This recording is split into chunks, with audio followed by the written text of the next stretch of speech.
Hi everyone, it's Katey, and today I just wanted to talk to you a little bit about the book that I've just read, Which Lilith? Feminist Writers Recreate the World's First Woman. This is an anthology written by Jewish feminist writers about the archetype and their experience and relationship with the archetype of Lilith. Now, because it doesn't really have a story, it's an anthology, it's a collection of poems and essays and short stories. It's a little bit hard for me to discuss the book as a whole, but I did want to talk to you a little bit about this book because it was just so incredible, and also I know that a lot of people are really interested either in Lilith herself or in, a powerful, empowering feminine archetype or goddess, and I think that this really can fit that bill for a lot of people. I was very excited to discover that the introduction to this anthology is written by Naomi Wolf, who is a feminist writer. She published the book The Beauty Myth and a few others, and I really enjoy her work. We no longer need simply a disturbing anti-Eve. We need a positive, powerful, self-directed female archetype to own, but also to admire. She offers us a vision of pure female autonomy. Lilith is certainly the opposite of the angel in the house, the selfless homemaker of the masculine imagination, but she is also far removed from the good sister of some kinds of second-wave feminism. Lilith is the ultimate autonomous woman, and in a world that attacks as narcissists or as monsters of selfishness women who think too highly of their own individuality or their own needs, it's good to have a figure who can serve us essentially as a goddess of the female self, as a reminder that the individual character, even to the point of eccentricity, in a woman is something to honour. So the book is a good 400 pages long, and each of the entries is anywhere from about 2 to 10 pages each. And I think that that's a really good length. The excerpts have been chosen really well, and the book is also divided into several different sections. And I think these sections really add a powerful structure to the book. They really tie the stories and the poems and the essays together in a way that is really provocative and thought-provoking. You really get stuck into a certain aspect of Lilith or a certain way of relating to Lilith. And I think that that's often a big make or break for anthologies, is the way in which they're structured, their layout. And I think that this anthology has really nailed that, on top of also just picking really, really great entries. The first section is an overview, Who is Lilith? And in this section we really just get to the basics of who Lilith is in terms of the archetype and where she fit into Jewish culture and Jewish myth, and what that archetype meant for these women. The second section is Lilith and men, and obviously this talks a lot about how she related to Adam. It also talks a bit about her relationship with God, and then also a lot of these poems and stories and essays are quite modern, so they will talk about how the archetype of Lilith plays with modern men as well. So it's a really interesting sort of look at how the archetype of Lilith is both represented in historic text, but also how the archetype of Lilith lives today in our own culture in terms of its relationship with men. The third section is quite a short section. It's called Lilith as the Transgressive Woman. So this is a different look at how the archetype of Lilith plays out as the transgressive woman. The fourth section is Lilith and Other Women. And I think this was probably my favorite section, just kind of seeing there's a lot of playing with the relationship between Eve and Lilith, as well as, like I said, with the men, a more modern interpretation of the archetype of Lilith playing out in modern society between women and their relationships together. This is a lot about how women might view themselves or how they compare themselves to other women. The fifth section is Lilith and Family. And this was a really interesting section, and there was one story in particular that really caught my imagination. It was Cain and Abel, a case for family therapy. Basically, Cain, Adam, Eve, and God attend a family therapy session after Cain kills Abel. And we learn very quickly how the secretive, strange relationship between God and Lilith and Adam and Lilith has really affected the whole family dynamic, and the fact that they don't talk about or confront the issue of Lilith has really created a lot of shadows within their family dynamic.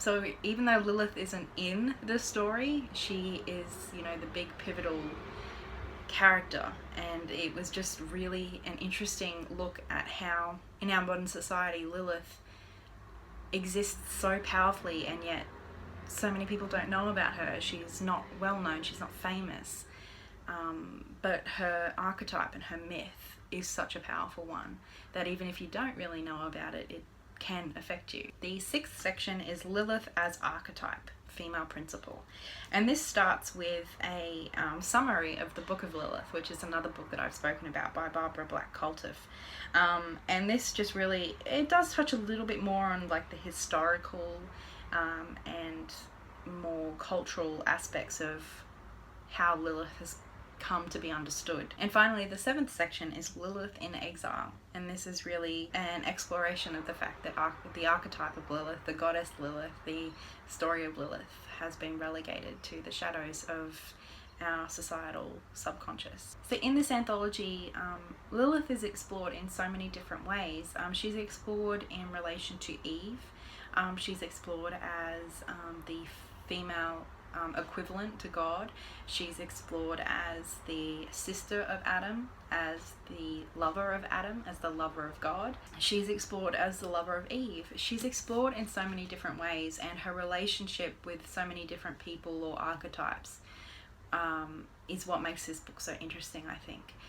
So we're not only just learning about who Lilith is, we're learning about who she is in relation to us and to others. And I think that is what is so interesting, and the way that this book is structured really adds to the emphasis of that learning and that discovery. Some of the stories and some of the discussions in here are kind of reimagining of old stories, you know, kind of exploring what the story of Genesis really looked like, those sort of approaches. Others are really about drawing that Lilith archetype into modern society and different situations and ways she might interact with modern society. Other stories are just about how other women feel about the idea of Lilith.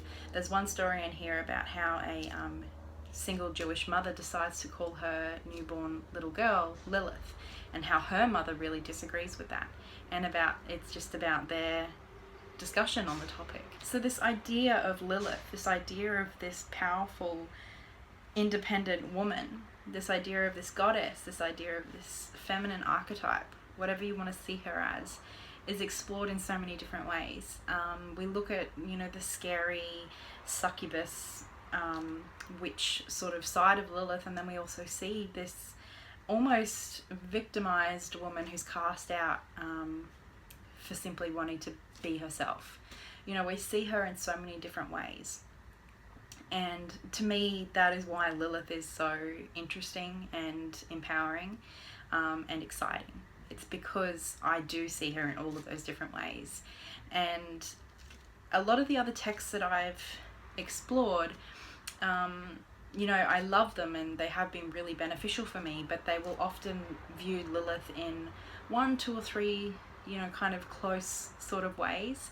Whereas this being an anthology, it just explores almost every aspect of Lilith and therefore the feminine. It's a little bit hard to review an anthology in video format, to just kind of talk about the experience of this book is all I can really do, because I can't really effectively convey, you know, like the message, because the point is that there isn't just one message.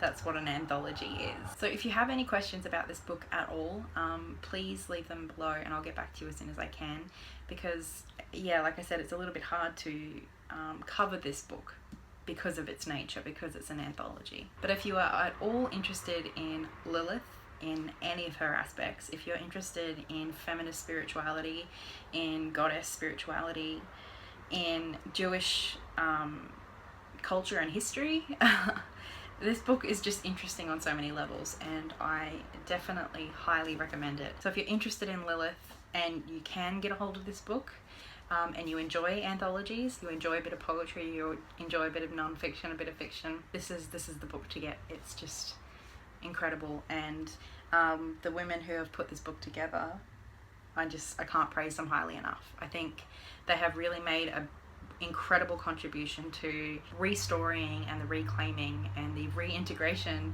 of the archetype of Lilith for at the very least me, but for women in general.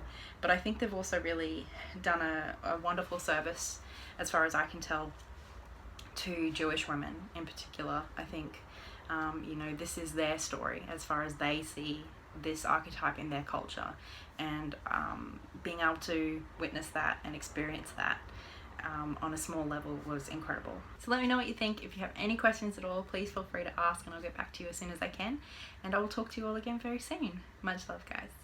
Bye.